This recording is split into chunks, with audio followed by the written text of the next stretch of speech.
다 같이 일어나서 하나님의 말씀 받도록 하겠습니다. 하나님의 말씀 마태복음 6장 12절로 13절. 우리가 우리에게 죄 지은 자를 사하여 준 것 같이 우리 죄를 사하여 주옵시고 우리를 시험에 들게 하지 마옵시고 다만 악에서 구하시옵소서. 나라와 권세와 영광이 아버지께 영원히 있사옵나이다. 아멘. 예수님의 산상설교 145번째 시간입니다.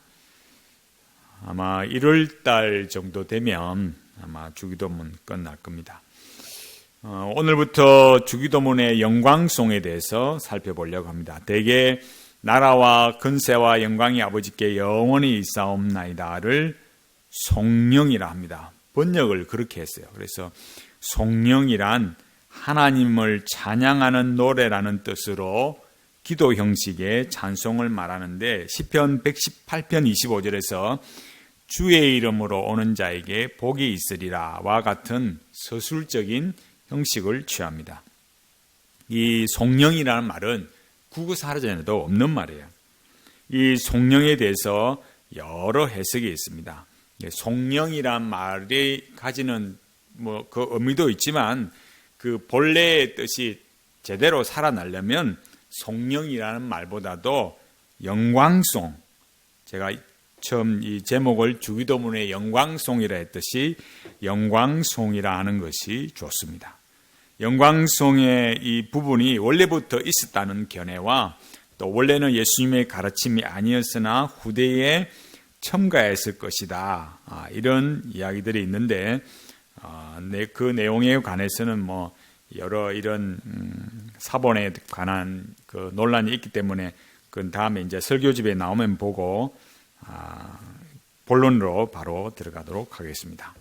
우리가 영광송을 잘 이해하기 위해서는 우르시누스가 하이델베르그 교리문답 128문에서 나라와 권세와 영광을 무엇이라고 말하는지 살펴보는 것이 유익합니다. 이것은 주기도문의 영광송이 우리에게 주는 유익이 무엇인가를 가장 기본적으로 물어보는 그 물음에 해당하는 것입니다. 그러니까 하이델베르그 교리문답을 이렇게 쭉 보면 이런 것이 우리에게 어떤 유익을 주는가?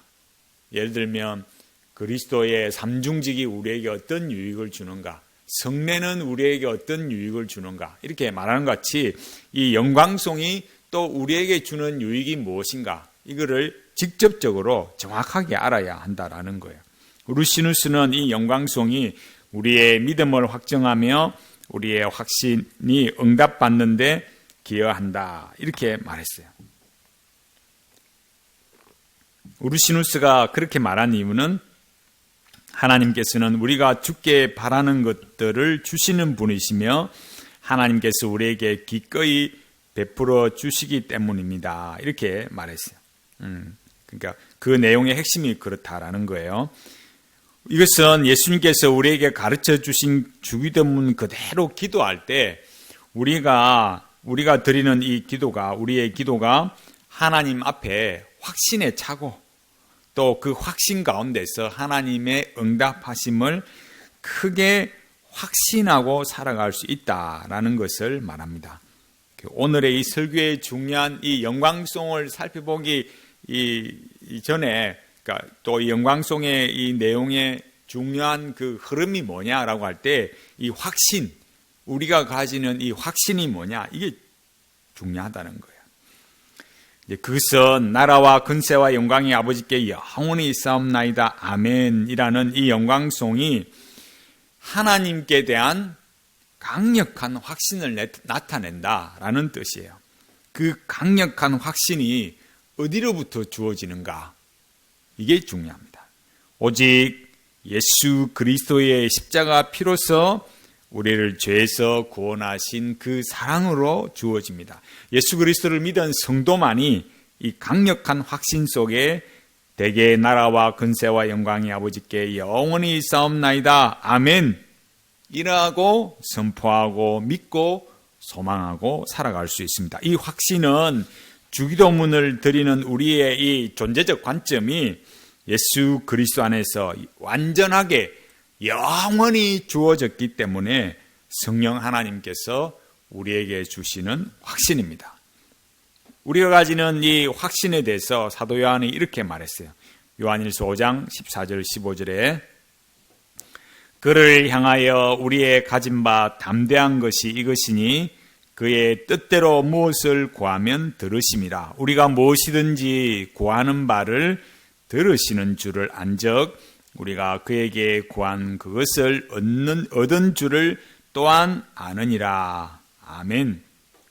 여기 우리가 좀 생각해야 될 것은 제가 유튜브에도 올렸듯이 이 요한 1서는 영지주의자들과 다른 거예요. 그들을 겨냥하면서 지금 그리스도 안에 있는 그 복과 은혜가 얼마나 위대한 것인가 이걸 말하고 있단 말이에요. 그게 무슨 말이겠습니까? 우리가 확신을 가지는 거예요. 그 가지는 확신이 뭡니까? 우리가 기도하면 하나님이 들으신다.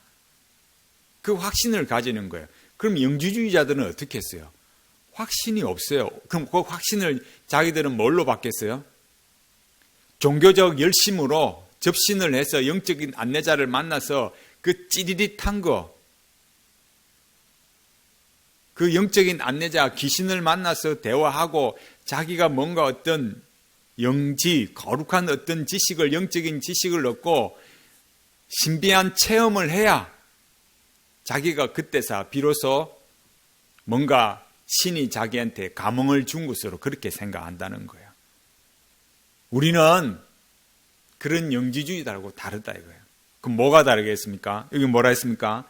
그의 뜻대로 무엇을 구하면 들으신다. 우리가 바라는 거, 우리 소원하는 대로 막 아무 말이나 하는 게 아니고 하나님의 뜻에 일치되게 기도하면 하나님께서 다 들으신다. 뭐가 없어도요?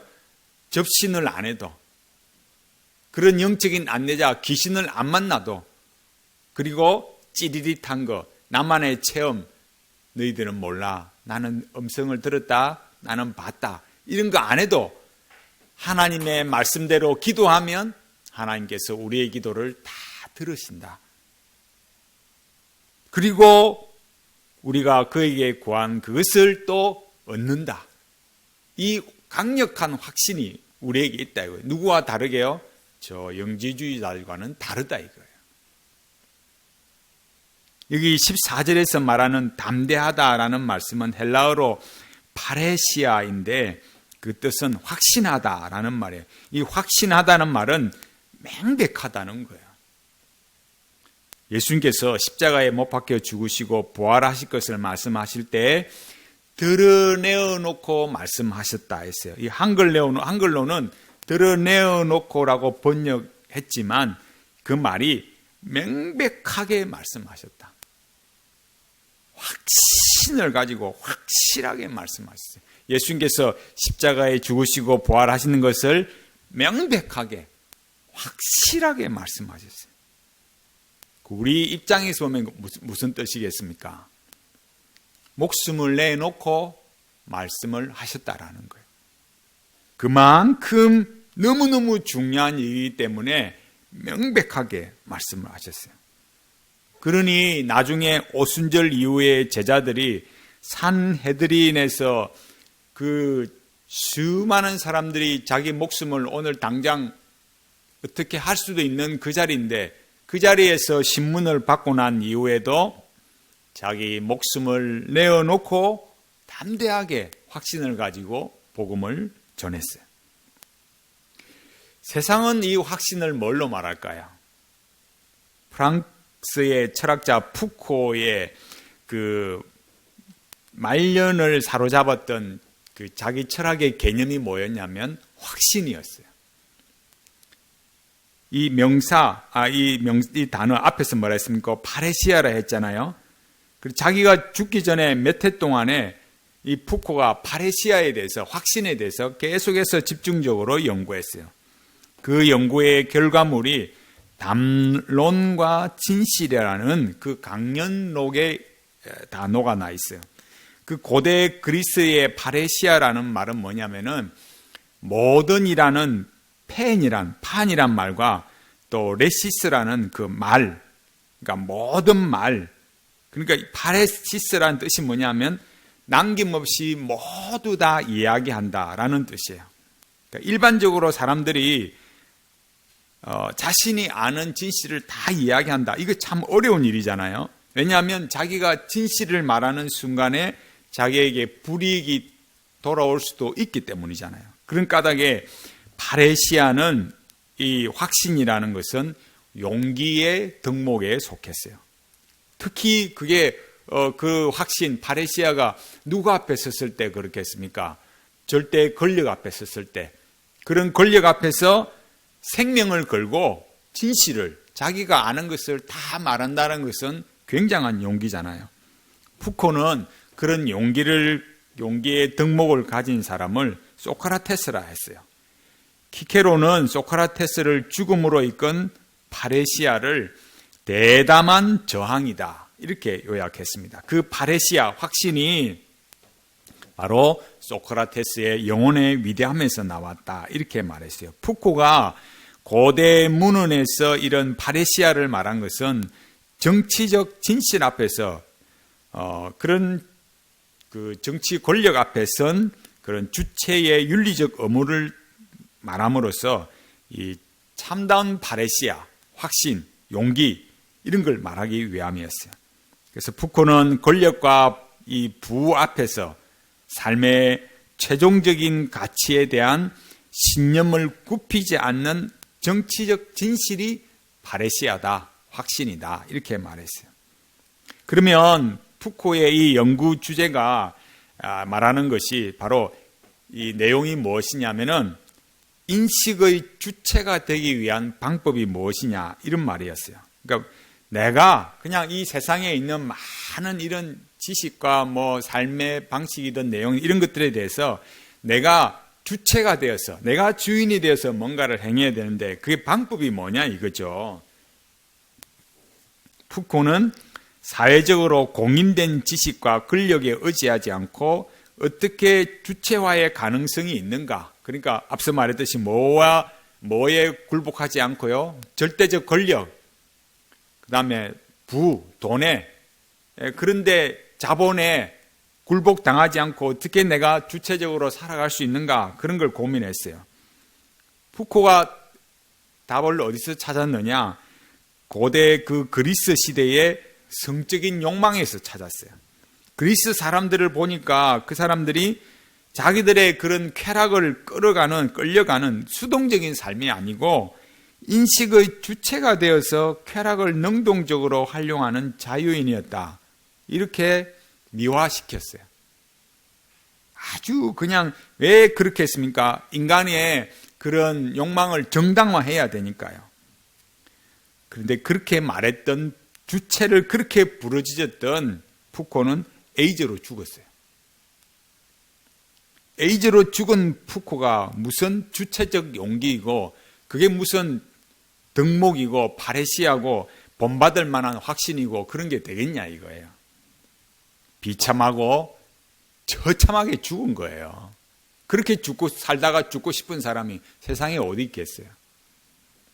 소크라테스가 죽은 이유는 푸코가 말하는 그런 주체가 되기 위한 용기가 아니라 사실은 그 소크라테스 시대의 종교적 흐름에 반기를 들었기 때문에, 물론 그것도 이 푸코의 입장에서 보면은 그런 파레시아 확신에 대한 말을 할 수도 있겠지만은, 그러나 내용은 좀 달라요.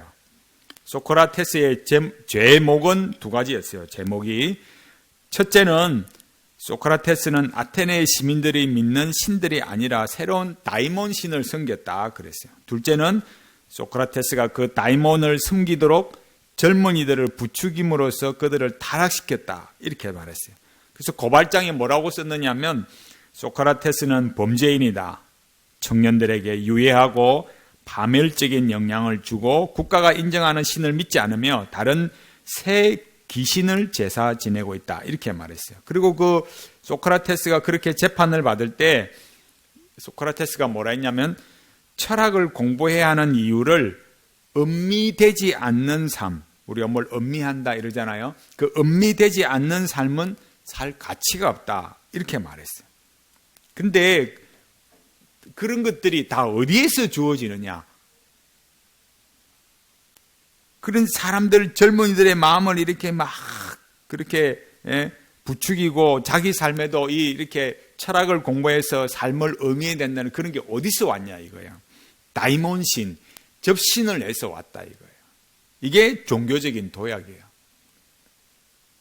그 다이몬신이 뭐냐 하면 금방 말했던 것처럼 그런 신과 인간을 중재하는 귀신이다. 그걸 요즘은 말을 고상하게 해서 귀신이다 안 하고 영적인 안내자다 그렇게 말해요. 스피릿 가이드다 이렇게 말해가지고 저리 어디 연수를 가면 그 앞에 영적인 이런 건 삭제하고 안내자다 이런 말해요.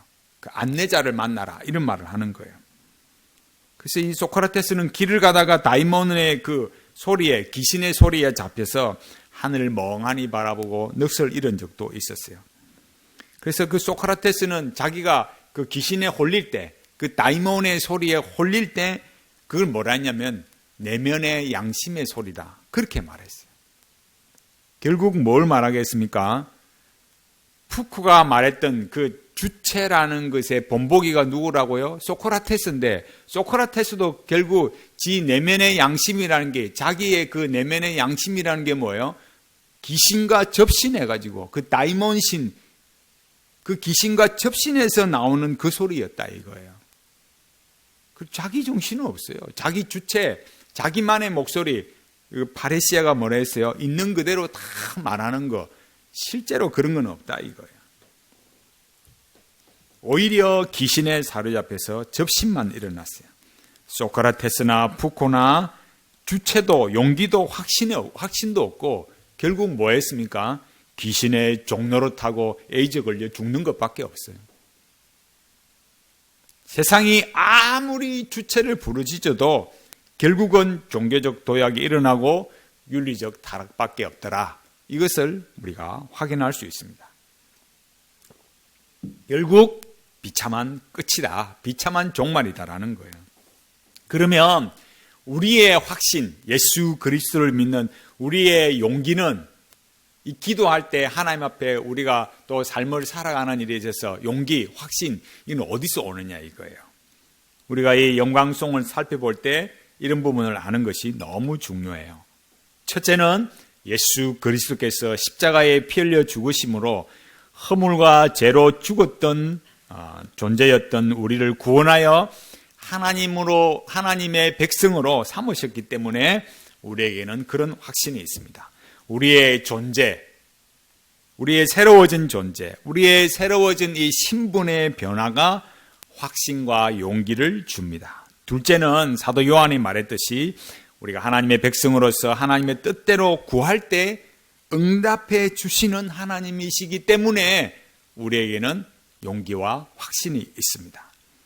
인격적인 하나님을 신뢰하고 그 인격적인 하나님의 규범에 일치된 삶을 구하고 살 때 확신과 용기를 가질 수 있습니다. 우리가 하나님의 뜻대로 기도한다는 것은 하나님께서 우리를 죄와 사망으로부터 구원해 주신 그 새로운 본성, 그 새로운 본성이 성령님의 은혜의 작용으로 말미암아 하나님의 거룩한 본성에 일치하여 살아가게 해달라고 구하는 것입니다. 그것은 언제나 언약의 계명대로 살아가는 것입니다. 칼빈은 이 주석에서, 신약성서 주석에서 이 기도의 확신과 올바른 기도를 위해서 두 가지 치유책을 말했어요. 하나님의 치유책이라고 할 때 그 뭐냐면은 항상 언제나 그 치유는 하나님의 말씀에서 나오는 겁니다. 하나님 말씀의 일치대로 기도하게 하고 또 성령님의 역사로 우리의 한계를 벗어나지 않고 우리의 욕망이 절제되도록 그렇게 하나님 우리에게 은혜를 주십니다. 성령 하나님께서 우리에게 어떻게 역사하시는가? 그러니까 첫 번째는 뭐예요? 하나님의 말씀에 일치되도록 기도하신다. 그게 첫 번째 하나님의 치유책이고 두 번째는 우리가 성령 하나님의 역사로 우리의 한계를 벗어나지 않고 우리의 욕망이 절제되도록 하나님이 역사에 가신다라는 거예요. 많은 성도가 성령님과 성령님의 역사를 말하면서 계속 성령님 나오면 그냥 신비적인 체험, 하나님의 음성, 이런 걸로 몰아만 가는 경향이 너무 많은 거예요. 성령님이 어떤 분이시고 성령님이 오셔서 우리에게 어떻게 역사하시는가, 이런 내용은 없고 자꾸 뭘만 구하느냐, 특별한 역사만 구하는 거야. 우리에게 분명히 하나님의 특별하게 역사하시는 일이 있어요. 근데 그 특별하신 역사가 내 평생에 한 번도 없을 수도 있고, 저 사람한테는 맨날 있는 것 같아. 그렇다고 해서 우리가 전에부터 늘 경계했던 게 무엇이었어요? 보편화해서는 안 된다. 예를 들면 무엇이었어요? 내가 밤 10시에 기도하는데 참 그때 기도가 참 마음이 편안하고 기도가 참 잘 되더라. 그럼 다른 사람한테 뭐라 그래요? 밤 10시에 기도해. 그럼 기도 잘 돼. 그 사람마다 여러 기도하는 시간이 다를 수 있는데, 예를 들자면 그런 거예요. 자꾸 성령님 그러면 지금 여기 칼빈이 말한 두 가지 치유책, 또 앞서서 말한 그런 확신, 파레시아, 이런 거는 생각 안 하고, 성령님 그러면 그냥 무조건 불 받아야 되고 능력 받아야 되고 이런 식으로 계속 가버리는 거예요. 그래서 우리가 이 믿음의 삶을 살아간다 할 때 가장 먼저 우리에게 주어지는 거 뭐라고요? 성령님의 역사로 우리에게 주어진 것이 무엇이냐? 그게 뭡니까? 예수 그리스도를 믿어서 새로운 존재가 되었다는 거예요. 세상은 이거를 말할 수가 없어요. 말하지도 않아요. 왜? 없으니까. 우리의 이 존재의 변화는 우리 능력과 열심과 지혜로 이루어지지 않습니다. 오직 하나님의 은혜와 선물로 주어졌습니다. 그렇게 새로워진 존재가 존재의 가치를 발휘하고 명예롭게 살아가도록 성령 하나님께서 우리에게 어떻게 역사하시느냐, 그 실제가 뭐냐 이거예요. 뭐라고요? 하나님의 말씀대로 기도하게 하신다 이거예요. 기도하는 게, 우리의 기도하는 것이 하나님의 규범, 우리에게 주신 그 계명대로 살아가도록 기도하도록 하신다 이거예요. 그게 우리 기도고, 성령님께서 우리에게 역사하시는 우리 삶의 사명적 관점에서의 실제다 이거예요. 왜 그래야 돼요? 우리가 새로운 존재가 되었으니까. 그 새로운 존재는 무엇입니까? 하나님의 형상대로 지음을 받아서 하나님의 영광을 반사하고 살아야 하는 존재로 새롭게 회복이 됐다 이거예요. 그 하나님의 형상대로 회복이 되었으면 당연히 하나님의 그 형상, 그 하나님께서 주신 계명대로 살아가는 것이 라야 반사적 존재로 살아가는 것이고, 그래서 그 말씀에 복종할 때 또 우리의 영혼이 최고의 만족을 누리도록 역사하십니다. 이런 내용이 집약된 것이 여기 뭐라고요? 대개 나라와 근세와 영광이 아버지께 있사옵나이다 아멘 하는 이 영광송에 있다라는 거예요. 주기도문의 영광송이라는 것은 그래서 이 성경 전체의 맥락과 매우 일치하는 거예요. 그대로 일치하는 것을 말하고 있어요. 성경의 맥락이 무엇입니까? 하나님의 구원과 언약으로 하나님께 영광을 돌리는 것. 성경이 그걸 말하잖아요. 우리 지금 성탄절이 다가오는데 하나님께는 영광이고 땅에는 평화가 실현되는 것. 그 영광과 평화가 실현되는 것을 우리 입장에서 보면 우리가 뭐라고 고백해요? 오직 하나님만이 여호와십니다. 그렇게 실제로 여호와 하나님의 주권을 고백하는 거예요. 여호와라는 말은 주라고 했잖아요. 다시 말해서 옛 언약의 핵심 메시지는 구약 성경, 옛 언약이라면 뭐 딴 나라 이야기하는 게 아니고 옛 언약, 구약 성경에 뭘 말해요? 그 핵심 메시지가 하나님만이 여호와시다. 하나님만 주님이시다. 새 언약의 핵심 메시지, 신약 성경의 핵심 메시지는 뭐예요? 예수님만이 주님이시다. 이걸 말하고 있잖아요. 그래서 예수님의 주권을 고백하도록, 하나님의 주권을 고백하도록 예수 그리스도의 십자가의 피로 구원하고 언약하셨어요. 그런 까닭에 성경의 하나님을 알기 위해서는, 더욱 알아가기 위해서는 하나님의 주권을 알아야만 합니다. 그 말은 하나님께서 우리의 주가 되신다는 것이 무엇을 의미하는가? 이걸 의미하는 거예요. 이렇게 물으면 자꾸 어떤 훈련이 되어야 된다고요? 우르시누스가 하이델베르그 교리문답에서 계속적으로 우리에게 질문하는 방식, 그러니까 하나님께서 우리의 주가 되시는 것이 우리에게 어떤 유익을 줍니까? 이게 신앙 고백서를 배워갈 때, 성경과 교리를 배워갈 때 그것이 우리에게 어떤 유익을 줍니까? 이렇게 계속 답을 하고 구체적으로 이렇게 말을 할 수 있어야 돼요. 문답이라는 게 왜 그러느냐? 쭉 이렇게 나와져 있는 그 많은 문서들, 예를 들어서 많은 지식들을 당신이 일목요연하게 알고 똑바르게 고백할 수 있느냐? 이걸 말하는 거예요. 그러니까 평상시에는 그냥 두루뭉실하게 알고 있고 대략적으로 알고 있던 내용들을 정확하게 정밀하게 알고 대답할 수 있어야 된다. 그걸 말한 거예요. 왜 그렇게 해야 되겠어요?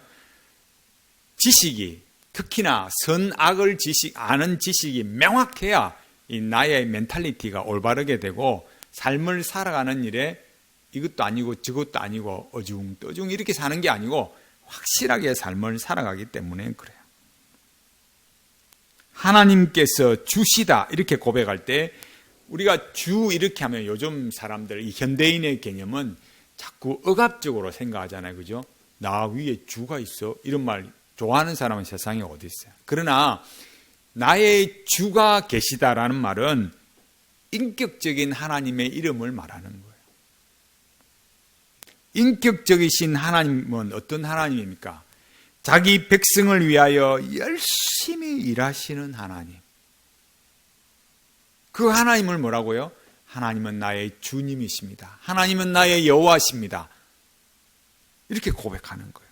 그리고 그 백성들이, 자기 백성들이 하나님께서 자기들을 위해서 그렇게 열심히 일하시는 것을 알고 기뻐하고 즐거워하고 하나님만이 우리의 주님이십니다. 그렇게 고백하고 사는 거예요.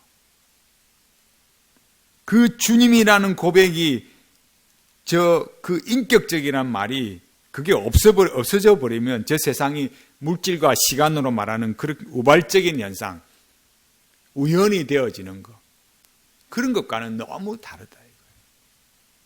그 반역은 뭐예요? 내가 내 열심으로 뭘 막 만들어가지고 내가 뭔가를 왔노라 보았노라 이겼노라 이래야 되는데 그런 걸 안 하고 뭐예요? 하나님이 너를 사랑하고 너를 이렇게 이끌어 인도해서 이렇게 만들어 주신 거야. 싫다 이거예요. 그게 왜 하늘에서 내려주는 만나를 먹고 살아야 되냐 이거예요. 우리가 가서 막 열심히 사냥을 해가지고 고기도 잡고 농사도 열심히 우리가 지어가지고 이야 맛있구나 이래야 되는데 하나님이 준 거야. 싫어요. 이게 반역이라 이거예요.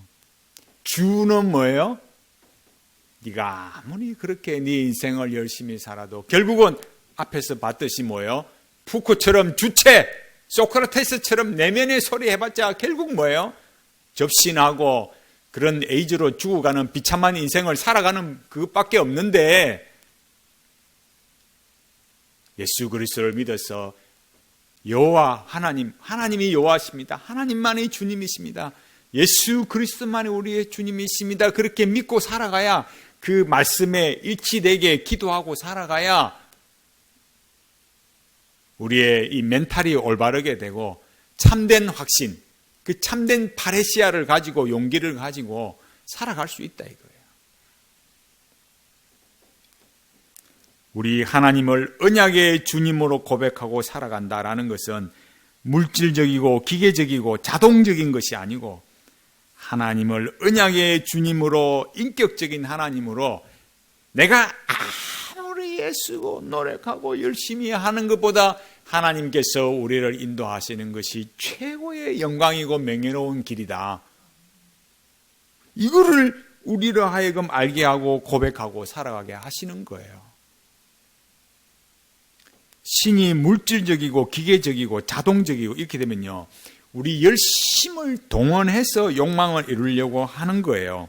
그 욕망이란 결국 푸코가 어디서 찾았다고요? 자기 주체 욕망을 말하면서 어디서 찾아요? 저 그리스 로마 신화에서 찾는 거예요. 우리 하나님께서 인격적이시기 때문에 우리는 우리의 열심과 욕망이 아니라 성령 하나님께 은혜를 구하면서 그 말씀에 일치되게 살아가도록 기도하면서 하나님의 성품을 닮아가는 것입니다. 그걸 성경에 뭐라 그래요? 거룩이라 그래요. 거룩은 하나님의 인격을 반사하는 거예요. 우리 안에 이런 소크라테스가 말했듯이 내면에 무슨 소리 이런 게 아니고 그 내면에 우리 안에 무슨 본성이 있어서 개발해 가는 것이 아니라는 거예요. 우리가 개혁신앙을 말할 때 칼빈주의다 이렇게 말한다고 해서 칼빈의 앵무새가 되라는 말이 아니에요. 칼빈주의가 뭘 말하느냐? 결국 이 언약신앙을 말한다는 거예요. 언약은 반드시 구원이 있어야 되고 그 구원이 우리 하나님과 우리를 연합하여 하나가 되게 했다는 것을 말합니다. 우리 하나님께서 인격적이시라는 것은 하나님께서 우리에게 주신 구원과 언약이 우리에게 거룩한 인격으로 살아가도록 기반이 된다라는 거예요. 왜 착하게 살아야 돼? 왜 거룩하게? 왜 사람이 따뜻하게 살아야 돼? 거기에 대한 기반이 세상은 없다고요. 소크라테스의 기반은 뭐예요? 다이몬신, 접신하는 거고요. 푸코의 기반은 뭐예요? 그리스 로마 신화의 그 성적인 욕망이 있었다니까요.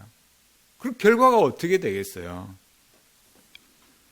하나님께서 우리와 구분이 되시는 초월하시는 분이시기 때문에 하나님 앞에서 우리는 그분을 경외하고 또 그 하나님께서 죄인된 우리를 구원하여 우리에게 하나님의 백성이라는 그 놀라운 신분을 주셨기 때문에 우리는 하나님과 교제하고 또 하나님께서 우리에게 오셔서 언약하시고 성령님을 주셨기 때문에 참다운 확신과 만족과 용기 속에서 살아갈 수 있습니다. 이렇게 하나님의 주 되심과 예수 그리스도의 주 되심을 알면 성령님께서 우리에게 어떻게 역사하신가를 알 수 있는 거예요. 이렇게 말해도 또 어떻게 들으라고요? 성령님께서 우리에게 역사하시는 것이 우리에게 어떤 유익이 있습니까? 또 그렇게 들으라 이거예요. 자꾸 이렇게 안 바꿔도 계속 그렇게 듣는 것이 우리에게 훈련이 되어야 된다라는 거예요. 주기도문의 영광송을 살피면서 우리의 믿음의 확신과 우리 기도의 확신이 우리의 결단과 선택이 아니라 성령 하나님의 역사하심으로 하나님께서 왕으로 다스리시고 우리가 하나님께 구할 때 모든 선한 것으로 주신다라는 것에 근거한다는 것을 명확하게 알아야 합니다. 그래야만 주기도문의 영광송이 제대로 그 효과를 나타내고 마치 어떤 사람들처럼 주문을 외워서 주기도문 1000번 하면 소원이 이루어진다. 이런 엉터리 기독교인이 안 된다고요. 우리는 여기서 다시 두 가지를 생각해야 됩니다. 믿음의 확신과 기도의 확신이라는 것이 우리 삶에 무슨 의미를 주는가, 어떤 유익을 주는가, 이걸 봐야 된다라는 거예요. 믿음의 확신이라는 게 무엇이겠습니까? 우리 존재의 확신을 말하는 거예요. 왜냐하면 우리의 믿음이란 예수 그리스도를 구주로 믿고 새로운 존재가 되었다는 것을 믿는 것이기 때문입니다. 영광송은 우리의 존재와 그 존재의 확신이 하나님으로부터 영원히 주어진다 라는 것을 고백하는 것입니다. 그렇게 하나님으로부터 존재의 확신을 가지고 살아야 기도에 대한 확신이 있습니다. 자기 존재에 대한 확신도 없이 기도한다는 것은 나는 누구인가를 알지도 못하고 살아가는 거예요. 그런 것을 뭐라 하느냐? 맹목적이라 그래요. 뭐 때문에 직장을 나가고, 뭐 때문에 지금 살아가는 사람과 살아가고, 뭐 때문에 이 어려운 이 시국에 이런 현실 속에 뭐 하려고 계속해서 살아가야 되겠어요? 그냥 한번 멋지게 그냥 한번 그냥 장렬하게 죽어가면 되지. 왜 인내하고 참고 이렇게 열심히 살아가느냐 이거예요. 맹목적이라는 것은 주관이나 원칙이 없이 덮어놓고 행동하는 것입니다. 주관이나 원칙이라는 것은 가장 먼저 자기의 존재에 대한 확신이 있어야 돼요. 그걸 앞에서 봤듯이 뭐라 했어요? 푸코가 그걸 고민했다니까요. 주체다. 주체로 살자.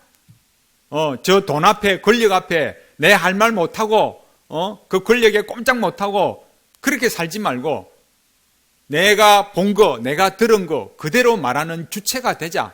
이렇게 고민했잖아요. 소크라테스도 플라톤도 똑같이 그 고민을 한 거예요.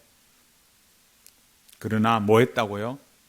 다이몬 신으로 가버리고 접신을 하고 그리스 로마노 신화로 가고 결국 그렇게 도약을 감행하다가 비참한 존재로 끝났어요. 그러나 나라는 존재, 예수 그리스도를 믿는 우리는 이 존재에 대한 확신이 어디서 오느냐라고 했을 때 살아계시고 인격적인 하나님으로부터 주어지고, 그래서 우리는 맹목적으로 살지 않고 도약도 없다 이거예요. 다윗이 고난 속에 이런 게 뭐냐? 그 다음에 이걸 잘 보라는 거예요. 우리가 이 현실의 이 고난을 살아가면서 사람들이 자꾸 유명한 목회자들의 유명한 교수들이 우리를 어디로 자꾸 이끌어 가느냐 이거예요. 성경은 우리를 어디로 살아가도록, 어떻게 살아가도록 말하고, 이 시대에 저 유명한 사람들은 어디로 우리 영혼을 끌어가려고 하는가, 이걸 잘 봐야 된다니까요. 다윗이 이렇게 말했어요. 시편 119편 71절 72절. 고난 당하는 것이 내게 유익이라. 이로 인하여 내가 주의 율례를 배우게 되었나이다. 주의 입의 법이 내게는 천천 금은보다 성하니이다. 아멘. 다윗이 요즘 말한 걸 하면 뭐예요? 다윗은 아까 앞에서 예를 들어서 그 소크라테스처럼 뭐예요? 접신 안 했다 이거예요. 다윗이 고난을 받았어요. 말이 고난이지 뭐 그게 얼마나 힘들었어요. 근데 그 고난으로 뭐라고 말해요? 내가 주의 율례를 배웠습니다. 내가 하나님의 계명, 주님이라 했잖아요. 이 고난 속에서도 나를 인도하고 계시는 하나님, 그 인격적인 하나님, 나를 책임지시고 내 영혼을 영광으로 이끄실 그 하나님, 그 주님을 믿었다 이거예요. 근데 그 주님으로부터 뭘 배웠다고요? 율법을, 계명을 배웠다 이거예요. 고난 속에서. 고난을 통해서 하나님께서 자기를 통치하고 있다는 것을 알고 그 하나님의 규범을 배웠어요.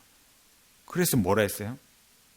고난 당한 것이 내게 유익이라. 이렇게 고백했다니까요. 무슨 말이라고요? 앞서 제가 뭐냐 했어요? 이 시대의 그 유명한 목사들, 그 유명한 교수들이 우리를 어디로 자꾸 끌고 가요? 이 현실이 이렇게 어렵고 힘드니까 자꾸 눈 감고 하나님의 음성 들으라 하잖아요. 다윗은 어떻게 했다고요? 사울을 피해 다니면서 그 고난 속에 있을 때 나는 들었다.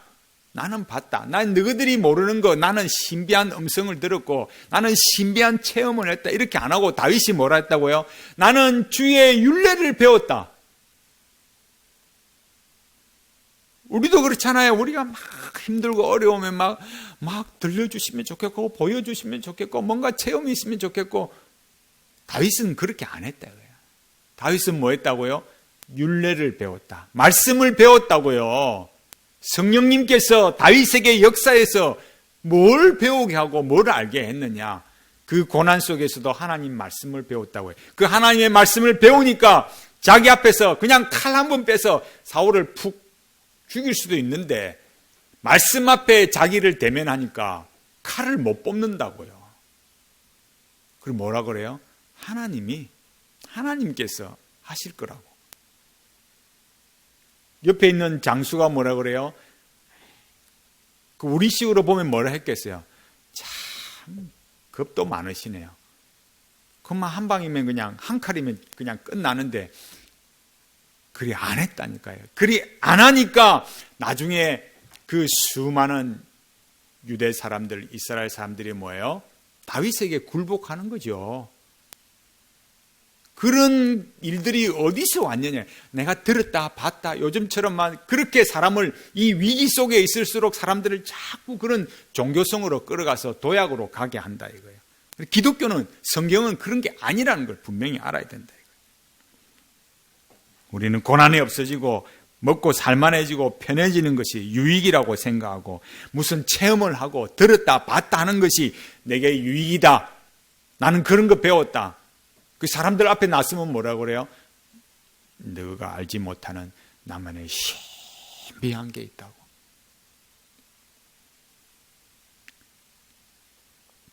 성경은 그 고난으로 하나님의 규범을 배우는 것이 유익이다. 이게 기독교인이에요. 이 말씀에서 유익이라는 것은 선하다는 뜻이에요. 선하다. 고난이 나에게 선하다 그랬다고. 성경에서 선하다는 게 무엇입니까? 하나님께서 하나님의 그 부성적 사랑으로 자기 백성을 양육해서 하나님의 존재와 속성에 일치하도록 만드는 것을 선하다 그래요. 그런데 그 선한 것을 우리 이 기독교 신앙의 하나님의 백성들에게 알게 하시는 것이 편안하고 쉬운 방식으로 우리에게 주어지는 것이 아니고 어렵고 힘들고 외롭고 눈물 나는 방식으로 이루어지더라 이거예요. 그걸 뭐라 한다고요? 그걸 다 통틀어서 고난이라 하고, 다윗이 뭐라 했다고요? 고난 당하는 것이 내게 유익이라. 그런 고백이 나온다 이거예요. 시편 94편 12절에서도 여호와여 주의 징벌을 당하며 주의 법으로 교훈하심을 받는 자가 복이 있나니. 아멘. 이렇게 말했다니까요. 고난이 하나님의 율법, 하나님의 규범을 배우도록 하는 하나님의 교육 방식이라는 거예요. 얼마나 놀랍습니까? 고난을 통해 하나님의 법을 배우는 것이 내게는 너무나 선하다.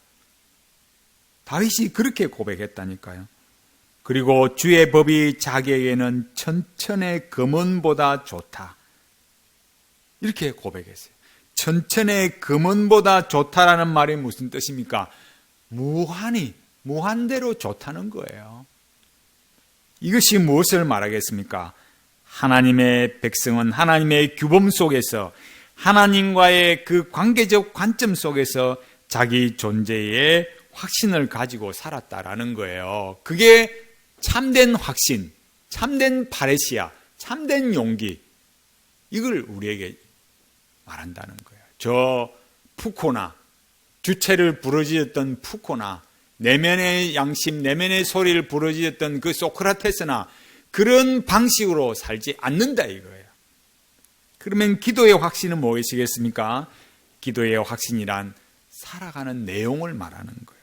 사명적 관점입니다. 하나님으로부터 존재의 확신을 가지고 살아야 하나님 앞에 살아가는 내용이 달라진다는 거예요. 구원론이 삶을 지배한다. 존재가 사명을 지배한다. 나라는 이 존재에 대한 확신이 있을 때 살아가는 내용이 달라지는 거예요. 세상의 기도는 뭐였습니까? 세상이 주체를 말하는 게 뭐냐 이거예요. 욕망이에요. 욕망을 이루는 수단이에요.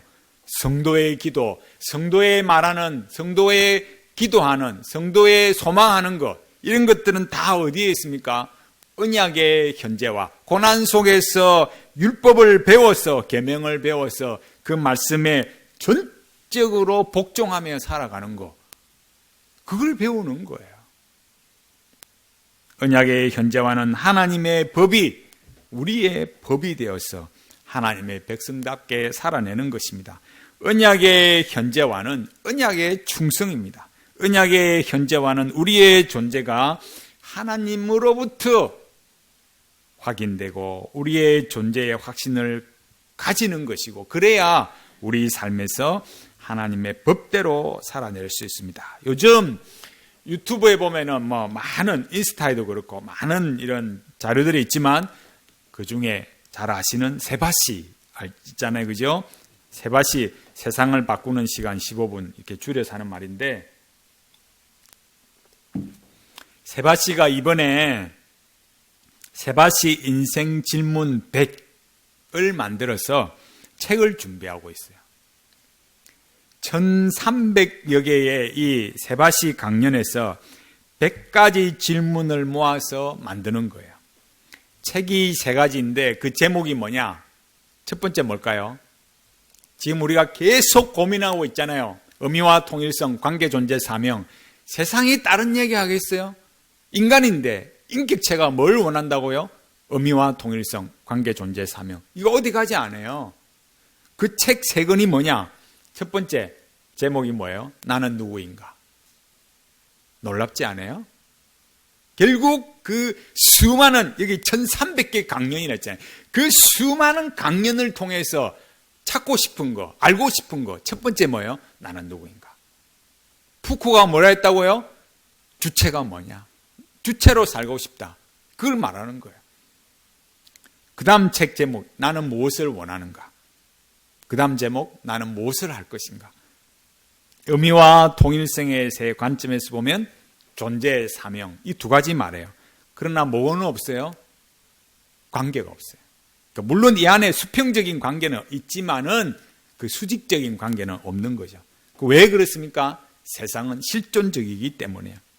그동안에 이 수많은 강의들, 그 1300개의 강의가 무엇을 지향하고 있는가? 이걸 말해주는 거예요. 세상은 누구인가? 나는 무엇을 하고 살아야 하는가? 이걸 고민해요. 고민을 해도 실존적으로 고민해요. 인간 안에서, 인간의 욕망 속에서 고민해요.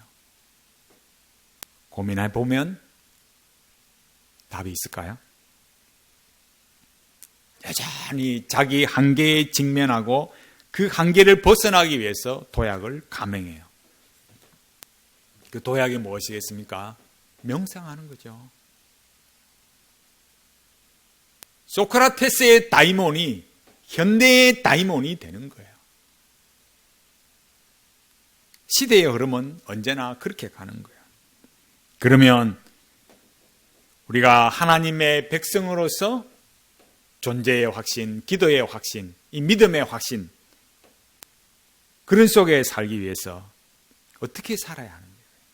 그래서 우리가 이 주기도문의 영광송을 대충 그냥 마무리하고 지나갈 수 없다 이거예요. 주기도문의 영광송이 무엇을 말하는가? 그 근본적인 내용이 무엇인가? 우르시누스가 말하는 걸로 하면 뭐예요? 주기도문의 영광송이 우리에게 어떤 유익을 주는가? 그 근본적인 내용이 우리에게 어떤 유익을 주는가? 이걸 잘 알아야 한다라는 거예요. 주기도문의 영광송은 하나님으로부터 우리의 존재를 확정합니다. 주기도문의 영광송은 우리의 사명을 확정합니다. 그러니까 존재의 확정, 사명의 확정을 말한다는 거예요. 살아계시고 인격적인 하나님으로부터, 주 대신 하나님, 그 하나님으로부터 우리의 존재와 사명을 확정받아야 도약이 일어나지 않습니다. 어떤 고난을 겪어도 그 속에서 뭘 배워요? 들었다 봤다, 너희들이 모르는 나만의 비밀한 것이 있어, 이런 소리 안 하고 뭐 했다고요? 나는 하나님의 계명을 배웠다. 그렇게 연단을 받고 내 인생을 살아도 아무리 그 어떤 인생의 어려움이 있어도 고난이 나에게 선하다. 이렇게 고백하면서 하나님의 은혜를 누리면서 하나님의 백성답게 명예를 지키고 누려갈 수 있습니다. 우리 주 예수 그리스도의 십자가의 그 피 흘림으로써 우리 죄를 사하고 어렵게 하셨기 때문에 우리는 새로운 존재가 되었습니다. 우리는 우리에게 주어질 저 영광의 천국을 기업으로 받았습니다. 그 기업의 보증이 성령 하나님께서 우리와 함께 하시는 것입니다. 이 지상의 삶을 살아가는 동안에 우리 주 대신 그 하나님의 사랑과 은혜를 더 충만하게 누려가면서 고난도 슬픔도 이겨내고 그 고난과 슬픔 속에서 내가 주의 계명을 배웠습니다. 이 고난이 나에게 선합니다. 이렇게 기뻐하고 즐거워하면서 더 존재의 확신, 기도의 확신을 누리고 하나님의 영광을 나타내는 복된 성도들이 다 되시기 바랍니다.